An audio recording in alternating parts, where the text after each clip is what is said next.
భారత్ బట్టతల వైపు పయనిస్తుందా? ఇక ఇది కేవలం పురుషుల సమస్య మాత్రమే కాదు. మీ ఫోన్ తీసుకోండి, ఇన్స్టాగ్రామ్ ఓపెన్ చేయండి, మీ ఫ్రెండ్స్ ఫోటోలు స్క్రోల్ చేయండి. 25 ఏళ్ల లోపు ఉన్న వారిలో చాలామంది ఏదో ఒకటి దాచిపెడుతున్నారు. సన్నబడుతున్న జుట్టు, వెనక్కి వెళ్ళిపోతున్న ఎయిర్లైను, వెడల్పు అవుతున్న పార్టింగు, ఒకప్పుడు 40 నుండి 50 ఏళ్ల వయసులో కనిపించే బట్టతల ఇప్పుడు కాలేజ్ విద్యార్థుల్లోనే కనిపిస్తుంది. అసలు సమస్య ఏమవుతుంది? ఎందుకు భారత యువత ఇంత చిన్న వయసులోనే జుట్టు కోల్పోతుంది? డాక్టర్ల ప్రకారం దీనికి ఒకే కారణం లేదు. మొదటి కారణం జన్యుపరమైన ప్రభావం. మేల్ ప్యాటర్న్ బోల్డ్నెస్ లేదా ఆండ్రోజెంట్ అలోఫెసియా అనే పరిస్థితి ప్రధాన కారణంగా చెప్తున్నారు.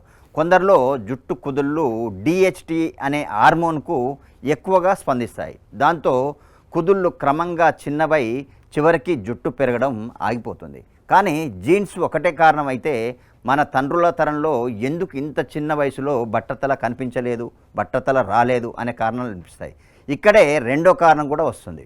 ఆధునిక జీవనశైలి, రాత్రిళ్ళు ఆలస్యంగా నిద్రపోవడం, పని ఒత్తిడి, ఎక్కువ screen time, fast food, protein, iron, vitamin D లోపాలు ఇవన్నీ జుట్టు ఆరోగ్యాన్ని ప్రభావితం చేస్తున్నాయట.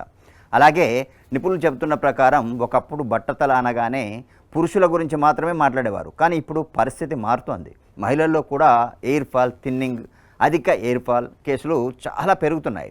వైద్యులు చెప్తున్న ప్రకారం దీనికి పీసీఓఎస్, థైరాయిడ్ సమస్యలు, హార్మోన్ల మార్పులు, ఐరన్ లోపం, ఒత్తిడి వంటి కారణాలు ఉన్నాయని నిపుణులు చెప్తున్నారు. ఇంకో ఆసక్తికరమైన విషయం, చాలామంది కాలుష్యమే ప్రధాన కారణమని భావిస్తారు. కానీ ఎయిమ్స్కు చెందిన చర్మవ్యాధి నిపుణుల అభిప్రాయం ప్రకారం కాలుష్య ప్రభావం ఉన్నప్పటికీ ప్రధాన కారణాలు మాత్రం జన్యుపరమైన లక్షణాలు, ఆహారం, నిద్రలేమి మరియు ఒత్తిడి అని చెప్తున్నారు.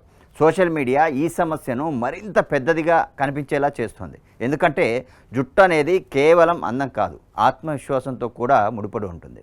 చాలామంది యువకులు ఎయిర్ లైన్ తగ్గడం మొదలవగానే ఆందోళన, ఒత్తిడి, ఆత్మన్యూనత భావంతో వాళ్ళు ఒత్తిడికి గురవుతారు. చాలా అధ్యయనాలు చెప్తున్న దాని ప్రకారం. అయితే ప్రతి ఎయిర్ ఫాల్ అంటే బట్టతల అని కాదు, రోజుకు 50 నుంచి 100 వెంట్రుకలు రాలిపోవడం చాలా చాలా చాలా సహజం.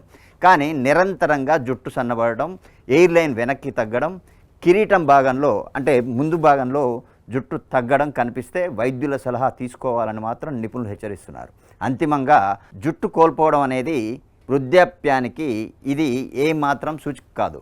యువతలో కూడా వేగంగా పెరుగుతున్న ఆరోగ్య మరియు జీవనశైలి సమస్యగా మారుతుంది ఇక్కడ.